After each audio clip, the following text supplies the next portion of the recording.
Shalom, shalom. Nessa semana estamos em uma dupla porção para Shamatote, que quer dizer tribos, e para Shamasei, que quer dizer viagens. Na para Shamatote temos um trecho muito interessante a ser explorado.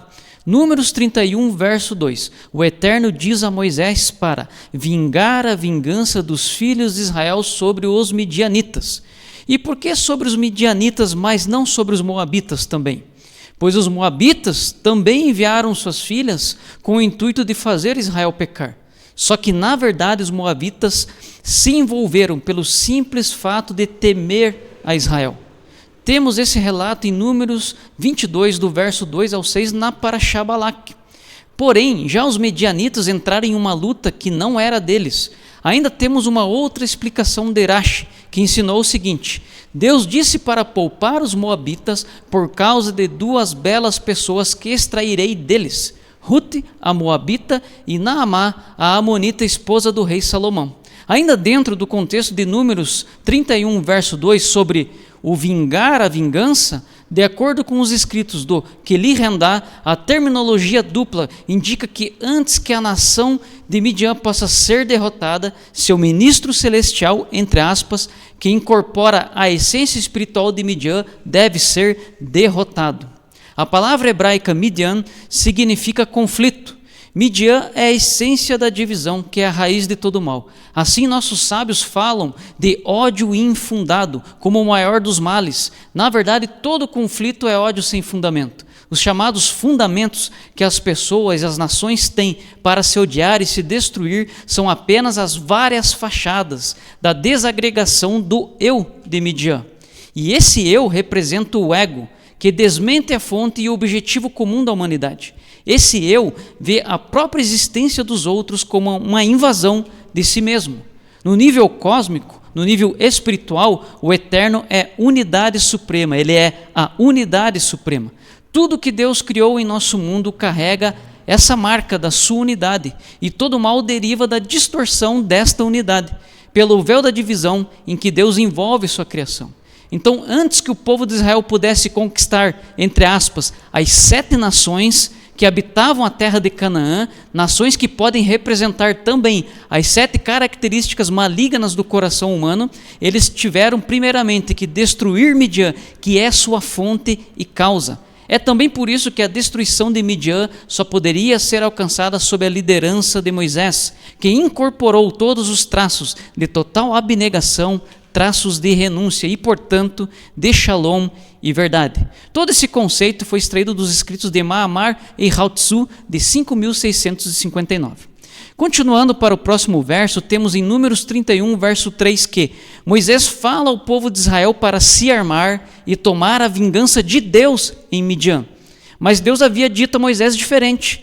Deus havia dito assim: vingue a vingança dos filhos de Israel sobre os midianitas. Ainda assim, Moisés vai lá e diz, para obter a vingança de Deus em Midian. Temos no Midrash Tanhumá o seguinte comentário: Deus disse a Israel: é você, Israel, que tem uma conta a acertar com eles, pois eles causaram uma situação para que eu, o Eterno, te prejudicasse. Mas Moisés disse: mestre dos mundos, se fôssemos incircuncisos ou adoradores de ídolos, ou tivéssemos negado as mitzvot, os midianitas não teriam nos odiado. Na verdade, eles nos perseguem apenas por causa da Torá e dos preceitos que você nos deu. Consequentemente, a vingança é sua, Eterno. E então eu, Moisés, digo, para obter a vingança de Deus em Midian. Chegamos agora num breve comentário da Brit Hadashah. Esse comentário terá como base Mateus capítulo 4, do verso 1 ao 11, que é conhecido como a tentação de Yeshua no deserto. Nós já vimos que nos escritos de Maamar e Lao-Tzu, de 5.659, temos Moisés como alguém que viveu uma vida de renúncia e abnegação e, portanto, de shalom e verdade. Por isso, Moisés é um arquétipo do próprio Messias Yeshua. Yeshua se tornou, com sua vida e obra expiatória, o maior exemplo para Israel e as nações. O Messias Yeshua é o maior exemplo do que é uma vida de amor, uma vida de renúncia e abnegação. E Yeshua disse: eu venci o mundo. Yeshua venceu para nós. O Messias Yeshua se manifestou como homem em um tempo único na história para viver a nossa vida. E ele venceu. mas para que agora vivamos a vida que Ele tem para nós. Por isso que muitos têm um conceito errado do que é ter uma vida abençoada. Vida abençoada é primeiro eu perder a minha vida. Não adianta eu ficar pedindo para Deus abençoar minha vida, sendo que Ele quer que eu perca ela. Para aí então eu viver a vida que Ele tem para mim, que é abençoada. Temos listados na Parashá Masei as 42 viagens e acampamentos de Israel, uma listagem que começa no Êxodo, indo até seu acampamento nas planícies de Moabe, do outro lado do rio da terra de Canaã. E nessa Parashá também são dados os limites da terra de Canaã. E isso tudo enfatiza todo um processo do povo de Israel no deserto, em rumo a uma promessa dada aos nossos patriarcas, Abraão, Isaque e Jacó. Israel viveu primeiro todo um processo a fim de tomar posse dessa herança dada pelo Eterno. E nós, que somos povo do Eterno, não podemos ficar como mendigos espirituais, pedindo aquilo que o Eterno já nos deu por herança, por morachá. Morachá quer dizer herança. Só que esse tipo de herança, morachá, é a herança que tem que ser conquistada e que precisamos tomar posse através de trabalho e perseverança, através de muitos processos a serem vividos.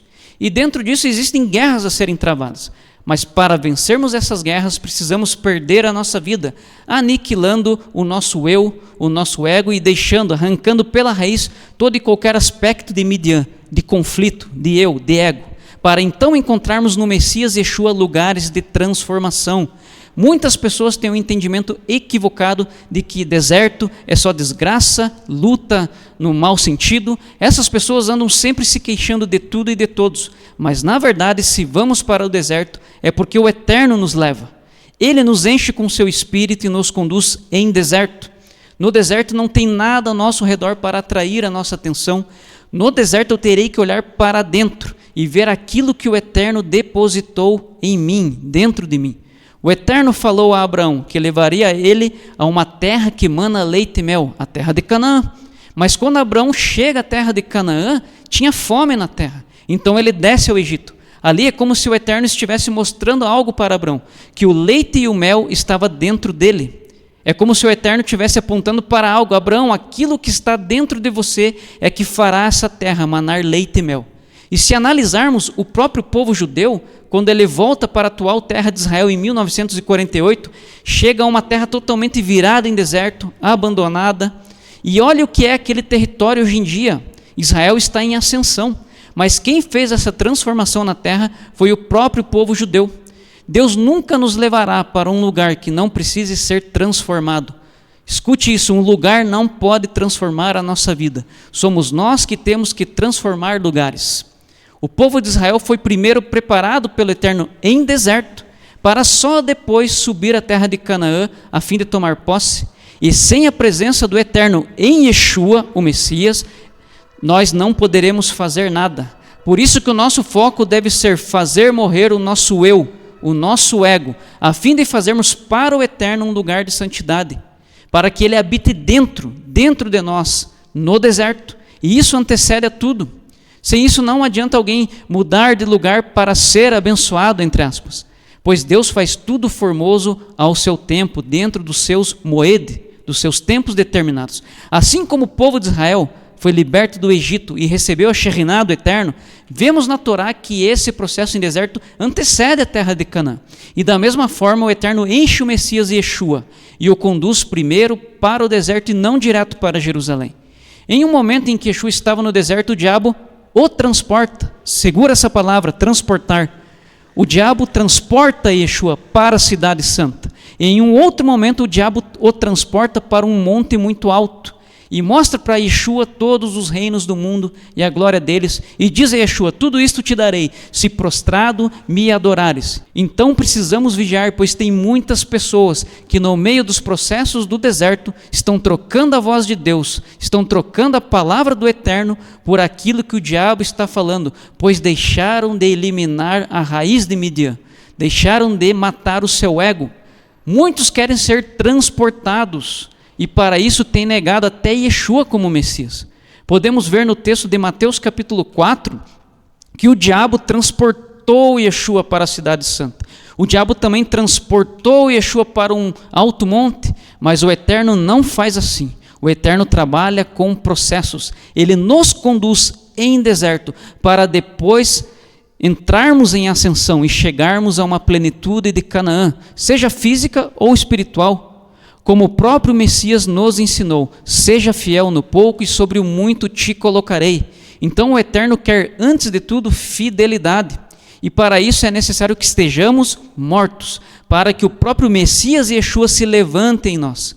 Pois só alguém morto para o seu ego, para o conflito interior, morto para o pecado, morto para o mundo, pode tomar posse dessa herança, pode tomar posse da morachá. E lá no deserto, o diabo, sem processos, sem uma caminhada galgada, transporta Yeshua para a cidade santa e depois para um alto monte, dizendo que dará as nações a Yeshua, se ele o adorasse. E Yeshua diz, entre aspas, não, há um processo a ser galgado. E é muito interessante que quem vai para Jerusalém, independente do lugar ao redor da cidade santa que a pessoa esteja, essa pessoa sempre terá que subir geograficamente para chegar em Jerusalém.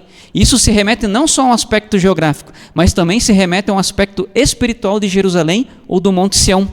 Pois ali, como dizem os nossos sábios, sempre foi e é o centro do universo. E nós, como povo do Eterno, temos sim que querer ir para Jerusalém, mas eu quero estar lá como um bom filho de Deus, apegado a Yeshua, o Messias, com meu altar restaurado e com minha vida dentro da vontade do Eterno e não na minha vontade. Ir para Jerusalém e morar lá é fácil, é só ter condições financeiras para isso, pois o custo de vida lá é alto. Mas eu preciso querer passar os processos que o Eterno tem para mim. Precisamos passar os processos em deserto, pois queremos subir e não sermos transportados. Que possamos em Yeshua sermos conduzidos pela sua voz, fazendo uma verdadeira ascensão, uma verdadeira aliá, através dos muitos processos na presença do Eterno. Por isso Yeshua ensinou, seja fiel no pouco e sobre o muito te colocarei.